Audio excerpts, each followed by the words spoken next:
जय हिंद दोस्तों। कैसे हैं आप सभी लोग। आशा करता हूं आप सभी ठीक होंगे, स्वस्थ होंगे और मौज कर रहे होंगे। एक बार फिर से अपन प्लांट क्लासिफिकेशन पे बात करेंगे। प्लांट क्लासिफिकेशन से रिलेटेड सवालों की बात कर चुके हैं। इसके अलावा ब्रायोफाइटा की बात कर चुके हैं और आज हम टेरिडोफाइटा की बात करेंगे। अगर आपने ये दो वीडियो नहीं देखी है तो उससे रिलेटेड लिंक अपन डिस्क्रिप्शन में डाल देंगे, एक बार जाकर के जरूर देखें। अब हम बात करते हैं टेरिडोफाइटा पे। टेरिडोफाइटा होता क्या है? तो देखो, टेरिडोफाइटा दो शब्दों से मिलकर बना है। कितने शब्दों से मिलकर बना है? दो शब्दों से। एक को अपन बोलते हैं टेरोन, एक को अपन बोलते हैं फाइटा। समझ गए बात को? एक को टेरोन और एक को फाइटा। टेरोन का मतलब होता है पंख। क्या होता है? पंख। और फाइटा का मतलब होता है पादप। दोनों को मिला के लिखते हैं तो हम लिख सकते हैं पंख समान पादप। तो पंख समान जो पादप होते हैं उन्हें हम क्या कहते हैं? टेरिडोफाइटा कहते हैं।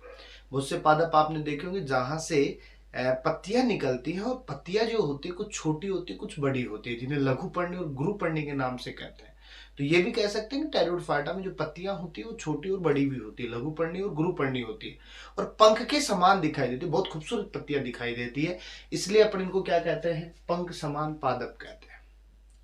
अब इस टेरिडोफाइटा की कुछ खास विशेषताएं हैं जिनके बारे में चर्चा करेंगे। तो सबसे पहले बात करते हैं रेप्टिलिया से। तो ये कह सकते हैं पादप जगत का रेप्टिलिया। पादप जगत का रेप्टिलिया कौन है? टेरिडोफाइटा। अर्थात ये कह सकते हैं, क्योंकि जंतु जगत में हम बात करते हैं रेप्टिलिया की, तो सरीसृप जो होते हैं उन्हें हम रेप्टिलिया कहते हैं। जो कहां पाए गए थे? प्रथम स्थलीय पादप थे। पूर्ण रूप से स्थल पर उगने वाले जो पादप है ना, वो कौन है? टेरिडोफाइटा। इसी प्रकार जंतुओं के लिए भी अपन यही बात करते हैं कि प्रथम स्थलीय जंतु जो थे वो कौन थे? रेप्टिलिया। इसी प्रकार प्रथम स्थलीय जंतु कौन है? टेरिडोफाइटा, जो स्थल पर सबसे पहले उगे थे।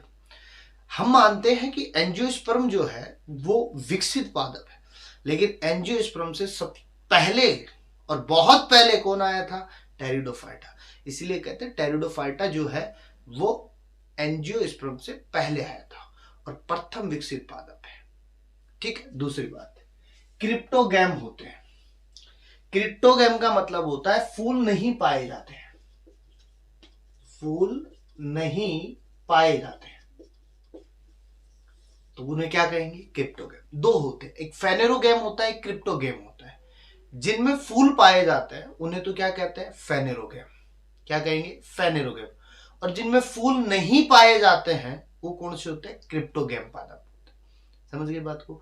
आवर्त बीजी जो है, एंजियोस्पर्म जो है, जिनमें फूल पाए जाते हैं वो कौन से होते हैं? फेनेरोगैम। और टेरिडोफाइटा में फूल नहीं पाए जाते, इसलिए अपन इनको क्या कह रहे हैं? क्रिप्टोगैम कहते हैं। समझ गए बात को? इसके अलावा दूसरा पॉइंट देखते हैं, संवहन ऊतक पाए जाते हैं, वैस्कुलर टिश्यू प्रेजेंट होते हैं। और वैस्कुलर टिश्यू जो होते हैं वो दो प्रकार से होते हैं, जाइलम और फ्लोएम। जाइलम का काम क्या होता है? नीचे से जल को ऊपर ले जाना।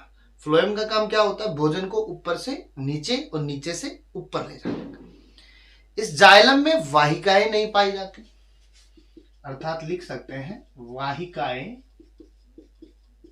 अनुपस्थित। वहीं फ्लोएम के अंतर्गत सहायक सेल्स अनुपस्थित होती है। बाकी तीन पाए जाते हैं। चार पोर्शन होते हैं इनके, जाइलम और फ्लोएम के। जब अपन ऊतकों की बात करेंगे तो वहां भी डिटेल चर्चा करेंगे। जाइलम के 4 भाग और फ्लोएम के कितने होते हैं? 4 भाग। आगे बात करें, ठंडे, गीले, छायादार व रेतीली मिट्टी में पाए जाते हैं।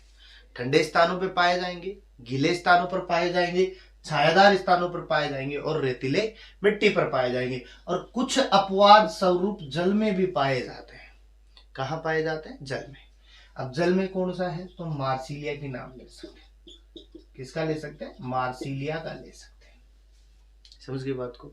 इसके आगे चर्चा करें, थैलस अनुपस्थित होता है। क्या नहीं पाया जाता? थैलस। अब याद करो, सवाल में बताया, फिर ब्रायोफाइटा में बताया। थैलस का मतलब जिनमें पाया जाता है, ना जड़ दिखती, ना तना दिखता, ना पत्ती दिखती। तो यहां पे जड़ भी दिखेगी, तना भी दिखेगा और पत्ती भी दिखेगी। तीनों में क्या पाया जाएगा? विभेदन पाया जाएगा। जबकि सवाल और ब्रायोफाइटा में अपन विभेदन नहीं कर रहे थे। आगे देखो, पादप शरीर स्पोरोफाइट होता है, द्विगुणित होता है। पादप का जो शरीर होता है वो कैसा होता है? द्विगुणित होता है, स्पोरोफाइट होता है। ठीक है। इसके अलावा द्वितीयक वृद्धि अनुपस्थित होती है, द्वितीयक वृद्धि नहीं पाई जाती है। द्वितीयक वृद्धि का मतलब होता है एक प्राथमिक वृद्धि होती है जिसमें तना और जड़ नॉर्मल वृद्धि करते हैं, और द्वितीयक वृद्धि जो होती है परिपक्व होने के बाद में जड़ और तने में क्या होती है? एक और ग्रोथ बढ़ जाती है, जिससे तना और जड़ क्या होती है? मोटी होती जाती है। उन्हें हम किस में रखते हैं? द्वितीयक वृद्धि में। तो ये इसके क्या होते हैं? सामान्य लक्षण होते हैं। वहीं अगर हम बात करें इसके और रिलेटेड कुछ पॉइंट्स की, महत्वपूर्ण जो क्वेश्चंस बार बार पूछे जाते हैं, एक नंबर में भी पूछते हैं, तो पहला है टेरिडोफाइटा शब्द किसने दिया? टेरिडोफाइटा शब्द किसने दिया? तो टेरिडोफाइटा शब्द किसने दिया? हैकल ने। किसने दिया था? हैकल ने दिया, पहली बात। दूसरी बात, study of pteridophyta, study of pteridophyta. याद करो प्रीवियस वीडियो में हमने कहा था जहां अध्ययन पूछ ले वहां लॉजी लगा दो। क्या लगा दो? लॉजी लगा दो। अब लॉजी लगाओगे तो किसके लगाओगे? टेरिडोफाइटा के। तो क्या बन जाएगा? टेरिडोलॉजी। क्या बन जाएगा? टेरिडोलॉजी। समझ गए बात को? लॉजी लगा दी तो क्या बन गया? टेरिडोलॉजी। अब टेरिडोफाइटा के जनक की बात करें, टेरिडोलॉजी के जनक की बात करें, तो फादर ऑफ टेरिडोलॉजी बावर। कौन है? बावर। और वहीं पूछ ले Indian father of pteridology, Indian father of pteridology professor S S बिर। क्या हो जाएगा? प्रोफेसर एस एस बिर की बात कर सकते। तो इस प्रकार से अपने टेरिडोफाइटा की क्या कर सकते हैं? चर्चा कर सकते।